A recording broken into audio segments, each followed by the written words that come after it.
Hey everyone, welcome back to Dev Parkour. In this video, I want to show a situation where ORMs actually kind of break down.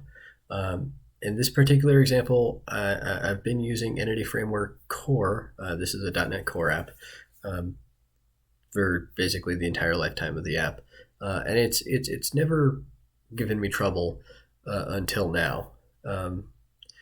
And the umbrella behind all this is that ORMs are really good for like general purpose database access, but where they do break down is in translating complex queries into something that can efficiently run at the database level. So let me show you what I'm talking about. So here we have an app for one of my side projects. And I wanted to kind of build like a sales funnel type thing, type visualization. And this obviously loads in development when I have 5, I don't know what they are, users, I guess, is what goes in the top of the funnel. So, and you don't even notice, I just hit refresh and the page is loading. There is no issue. The code that's running behind the scenes is, it's not terrible, but the challenge is that there's a lot. It's basically pulling in the entire object graph that's being represented by the database. So we have a bunch of different predicates, and then kind of the base, glob of all these different entities. We have users, we have teams, we have photo booths, we have photos, we have recipients, we have campaigns, all of which need to be linked together, and then counted. Really, all we're looking for is counts. So this should be like a fairly straightforward. It's complex to express, which is actually one of the failings of databases. Is that these complex queries that really represent very simple concepts are very verbose and kind of difficult to express. Realistically, this was the easiest way I could think to express it, was with these predicates. Actually, I did have an easier version of this where I was creating. I tried a couple different approaches with Entity Framework, where I was counting based on predicates, and that made total sense to me. Do one query, but count up these records if they have this criteria, count up a different set of records if they have a different criteria. Yeah, that seemed pretty straightforward. But what I ended up doing was basically constructing a base query and then all of these different predicates. And you can see I even had to build a little lambda to combine predicates, because combining has glider booth and has capture booth gives me has any booth. I can't just add those two together because one user might have a glider booth or a capture booth. Whatever those mean. If you want to know what those mean, go check out one of my other channels. I'll leave a link down below. It's for one of my side projects. But realistically, all we want is just this flat data structure of total users, whether they have a team, whether they have a booth, whether they have a photo, whether they have any recipients, whether they have campaigns. Super straightforward, flat structure. I just need one row, literally one row. And this was working, like I just showed in development. Last night, I pushed it up to production. The page does not load. It, in fact, times out. So it works on 5 users in production, where I don't even think I have a couple hundred. I think I have maybe 100 users. But that is enough that it just, the request can't complete, because it's firing off 1, 2, 3, 4, 5, 6, 7, 8, 9, 10, 11, 12 different queries.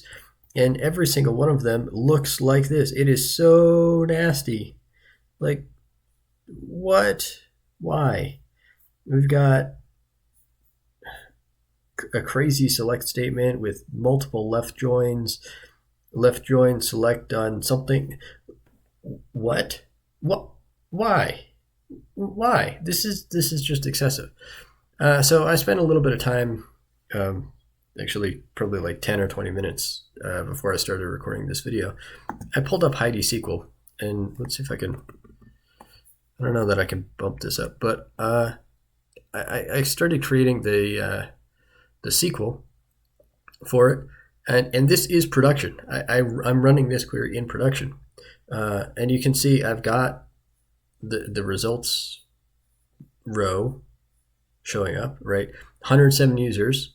And then you can see kind of funnel like numbers. 56 have a team, 41 have a booth, 33 have a photo, 32 have a recipient, and then 25 have a campaign, right? You get that nice little funnel shape. Okay, so that makes sense. But this is realistically what all of that nonsense that I implemented in Entity Framework should turn into. Thankfully, oh, and by the way, let's run this. It takes a little bit of time, but it does come back. It's like 3 or 4 seconds, right? Let's see, does it show me how long it took? Duration for one query, 1.9 seconds. Okay, one query, 1.9 seconds, and we're done. Thankfully, there is an ORM, I use that term loosely here, that supports this sort of thing, and it's called Dapper. So I have installed Dapper, and I can actually show the command that I ran. So .NET add package Dapper. It's a package that is maintained by Stack Exchange, so it's used in Stack Overflow. Stack Overflow, by the way, is a .NET app. I think it's .NET Core these days. Originally, it was .NET Framework. But yeah, I think we should be able to replace all of this mess with realistically just 2 lines of code and that SQL statement, that SQL query. So let's do that. While that's spinning up, let's go ahead and get all this old stuff out of there. Let's uncomment that. And yeah, that's not going to work.